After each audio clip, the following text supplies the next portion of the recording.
I was a bad child. Oh yes, a very bad child. A little girl who deserved all the spankings. FBI, open up! Oh crap. We're gonna give you 3 seconds to open the door, or we're gonna kick it down and point our guns at you and yell, "Get down!" 'Cause that's what we do here. That's what we do! Wait, sir? Mr. FBI, sir? I swear it wasn't meant to sound like that. Damn it! It's the tone. Always the tone. I don't care what it is. If you don't open this door, I'm gonna break this fancy looking doorbell too. Listen, I'm not playing these games either. It's a false call. Get out of here before I call the cop. Oh, wait. Alright, you asked for it. Wait, I'm stuck. Help me out here. Anyways, I was a reckless, monstrous child back then, and I probably deserved some of the punishments my dad gave me. I got my ass whooped 1,000 different ways as a kid. Was it child abuse? Yes, absolutely, 100%, no question about it, no doubt. Did I fight back? Sometimes. Did I regret it? Yeah, I bet. But if we're being honest here, not really, because I made the same mistakes at least 50 times over again. Before you all start ripping Pops a new face hole, I'm gonna back him up a bit and say he wasn't a complete villain. On his good days, he could be the most hilarious, insightful guy on Mother Earth. And on other days, he'd become this guy. But nowadays, I can confidently say we're chill. We're good. This is him before and after he found Jesus in his heart and changed his old savage Asian dad ways. We agreed I could make this video about him as long as I coughed up $100. So this is in no way, shape, or form slander or defamation, cause it's a bribe. And the purpose of making this video? I don't know. I didn't plan on bringing this to the grave with me. I think it's worth sharing. If anything, there's still a hell of a lot of families out there who consider an abusive parenting style normal. And if anyone dealing with this now is facing trauma, just know it's far from anything to tolerate, cause it can really mess with you up there. So Pops used to have an anime antagonist childhood backstory himself, with both his parents leaving the world at the age of 10, leaving him with a nutcase uncle who was always drunk, had severe anger issues, and constantly chased him around with an axe he so conveniently kept on his wall. Years later, he died from a boating accident, and Pops was all alone. I want to say the buildup of his violent childhood experiences developed his temperament issues later on, as well as his strict parenting style. Does that justify his actions at all? Well, maybe a little. Hell no. This man was wildin'. This wasn't some game of pass the abuse. My mom wasn't always around to stop him, cause she was busy at work. Yeah, it was crazy at times, but we found ways to put up with it. I remember casually discussing with some of my friends a while back about the type of punishments their parents gave them, and not to make it a contest or anything like that, but their answers seemed kind of pale in comparison. It might also have to do with the fact that none of them had stereotypical strict Asian parents. We sat around one of those round tables in the backyard patio. You know, the ones where you have the nostalgic late night convos with your friends? If you know, you know. Anyways, I'd act like one of those pretentious elders that always gotta one-up the millennials for some reason. Well, one time, I stole from my mom's wallet, and I got spanked a few times. Well, ain't that something. I had to go to bed earlier for faking my report card grades. Ugh, so annoying. You had to sleep more? Sounds like Christmas. Oh yeah? I had a timeout and had to go sit in the corner for breaking another kid's nose. And what did we learn? I was grounded for a week for burning down my neighbor's house. Huh? I'm sorry. Why you not in jail? I'm 3 years old. Oh, okay, so you get a pass from the government or something. What about you? Okay, well, so this one time my dad— All garbage!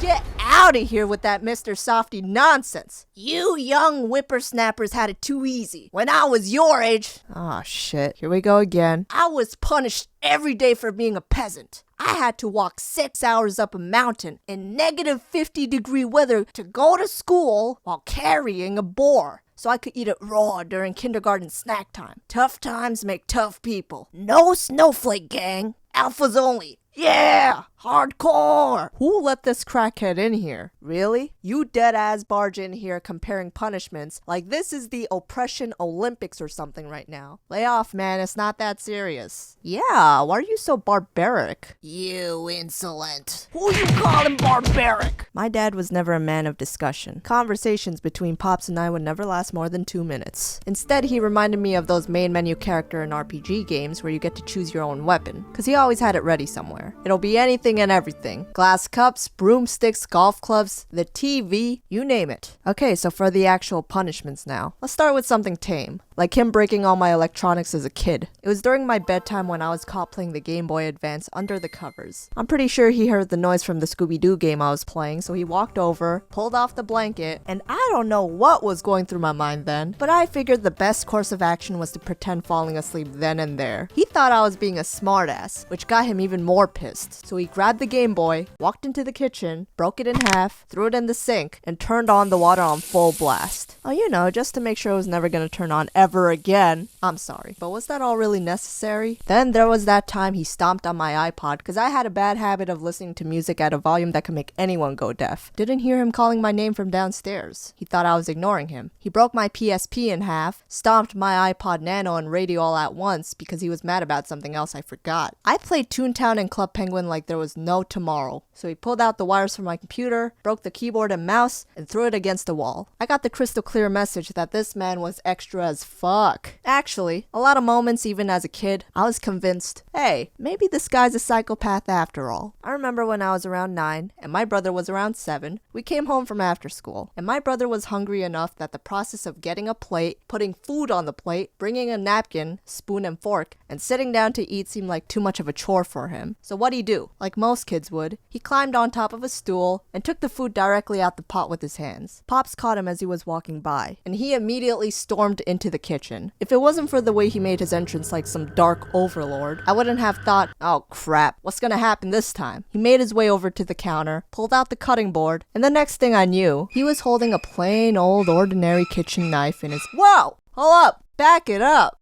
Put your hand on the cutting board. Huh? Say what now? No way, man, you're crazy. I said put your hand there. Now. This boy looked like he was gonna shit his pants any moment now. Pops, you're gonna cut his hand off just for eating out the pot? He contaminated all of it. What a selfish thing to do. Now you're gonna learn your lesson. I'm not gonna say it again. Lay it on there. Now. And then my brother ran away crying out the house before he could catch him. He waited outside until my mom came home, and she scolded Pops for going too far with the threats and came back to comfort us. That's as much as she could do sometimes. Needless to say, we never ate food from the pot with our hands ever again. His loony acts that time could have given any kid PTSD. I've always had an unhealthy obsession with Yu-Gi-Oh cards. Like when I was 6, I used to have a blue bucket full of bootleg Yu-Gi-Oh cards I bought from the 99-cent store. They were my treasure, and I carried them everywhere like they were my babies. What a fucking weeb! It was one night while I was playing in the backyard garden and found some shiny bug Pokemon I've never seen before. It was bright and gleaming, and I thought it had a glow stick up its asshole. The first thing that came to mind was kill it. See, I figured it was just another mosquito-type pest. So that ultra instinct just hit me like, get the fuck out of my face! And I started squashing every single one I saw. It made my hands start glowing green. Whoa. Danny Phantom. Take that, bitch! Eat this! No, please! I have a family! And boom! While I was trying to achieve my 50 combo streak, Pops caught me green-handed and towered over me after he saw the bug massacre I made. That'll show those hickey bugs. They went like bah, bah, and bata. Fuck, what did I do this time? And then he dragged me back inside while I had no idea what was going on. What did those bugs ever do to deserve that? I understand if it's mosquitoes or cockroaches, but fireflies? They're harmless and only exist to give light. Oh, I thought they were radioactive bugs or something, so I squashed them. Because you killed an innocent piece of nature, you'll be punished for it so you never make the same mistake again next time. He took my bucket of Yu-Gi-Oh cards, started ripping them piece by piece, making me watch as he let them all fall in the trash. Sometimes he went in really deep with this life stuff and took it mad seriously. But being a kid, I didn't care about no damn bugs. You bet I was only thinking about my Yu-Gi-Oh cards. That night, I swore I would get him back one day. This last story took place during high school. Pops was always strict about making us go around a certain park at least 5 times every day. And me and my brother hated it because we've been doing it for years. And it made us feel like hamsters running around a wheel. One day, right after I came home from school, I just refused to go to the park that day because there was a blizzard outside, close to 0 degrees. And you probably couldn't even see where you were going because it was so dark. I was so convinced Pops would make an exception just this once. But no! See, my brother was smart to stay over at his friend's house that day. Cause when Pops came home, I just got out the shower and he was sitting there waiting for me. No hi, no hey, no nothing. He asked, "Did you go to the park?" "No, it's crazy out there." "Get out." "Wait, seriously?" "You heard me. Rain, snow, hurricane, end of the world, doesn't matter. You go when I tell you to. Can I at least bring a jacket? Don't make me say it again. Alright, fine. Jeez, I'm going, asshole. With my hair still wet, wearing just a t-shirt and shorts, I grudgingly headed towards the park. And as expected, there was not a single soul in sight in this godforsaken weather, and today's forecast was so brick it made a whole ass house. I will never forget that night. It was a beautiful day for hypothermia, a gorgeous night to freeze to death. But I definitely would have appreciated it more if I was watching it in the theaters, and not experiencing the ice age firsthand. At that point, my hands, lips, and limbs were all frozen. I was practically standing there just waiting to become one of these. I knew hypothermia was gonna kick in sooner or later just standing around there, and every second felt like an hour. I started pacing back and forth quickly in hopes of warming myself up. Fucking hell. Man's out of his mind if he thinks this is gonna build character. 'Cause I didn't sign up for no Navy SEAL training. For the 1,000th time, I swore I was gonna get him back someday. By the time I got home, there were icicles on my hair. Not even exaggerating here. Like if you bent my hair, you could hear it crack. I didn't even know it was possible to hear a sound like that coming from hair till that moment. Nothing less than expected. I got a fever the day after that, and we never spoke a word about this. And that's it. Didn't want to make this video too long. Back then, I had no idea how to deal with him. But since my brother was there, we struggled together. Pops purposely put us through tough experiences so that we could develop a strong personality, get us mentally prepared for the real world, which might have helped in the dark ages. I don't think he had bad intentions than to teach us in ways it would be engraved into our minds. I could have sworn that I would have hated that guy forever. But years went by, he became more tolerant and tolerable, and I'm still plotting revenge against him.